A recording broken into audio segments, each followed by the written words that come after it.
停練了1個多禮拜，感覺肌肉像縮水了一個維度。我想任何一個擼過鐵的伙計都有這種感覺。這究竟只是錯覺，還是說真的掉肌肉了？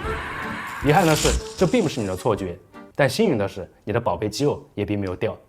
肌肉尺寸上的變小，其實是其他原因造成的。根據2011年和2020年的這2份研究來看，停練3周，肌肉量和力量表現并不會有明顯實質性的損失。而另外2份研究表明，在停訓的前幾周，瘦體重的下降主要是水分的流失所帶來的，而肌肉中的糖原儲備也出現了明顯的下滑。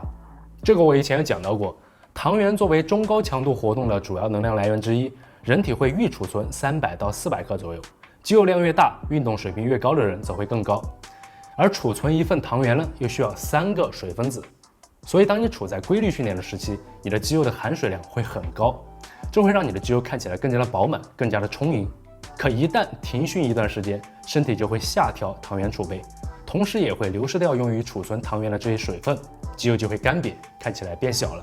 所以這個縮水真的就只是縮水而已，肌纖維本身並沒有產生明顯實質性的退化。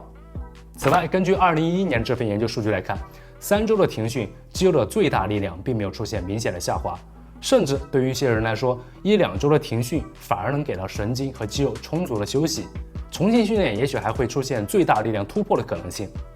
但是這張3周免掉肌肉金牌也並不是萬能的，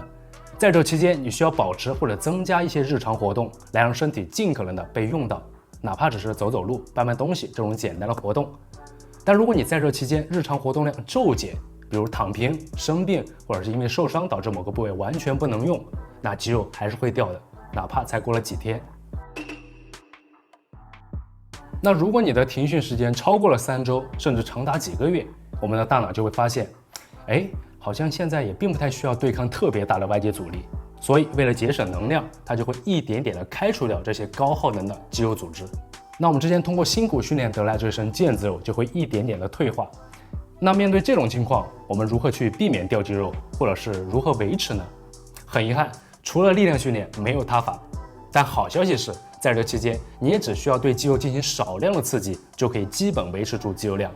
比如1周進行1次全身性的力量訓練，每個部位可以就安排1個動作，但重點是重量和之前必須得保持一致。也就是說，在這期間，我們的強度的重要性大於容量。那麼反過來，我們也可以用這個道理來大致監測掉肌肉的情況。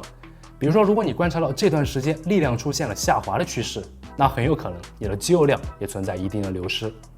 另外有一點很重要，不論你是停訓1周、3周，或者是幾個月，你都需要保證好飲食和睡眠，不要節食和熱量赤字，最好摄入剛好能滿足1天所需的熱量，或者稍有盈余。同時依然保持之前力量訓練時期的高蛋白摄入，這樣就能盡量延緩肌肉的分解速度。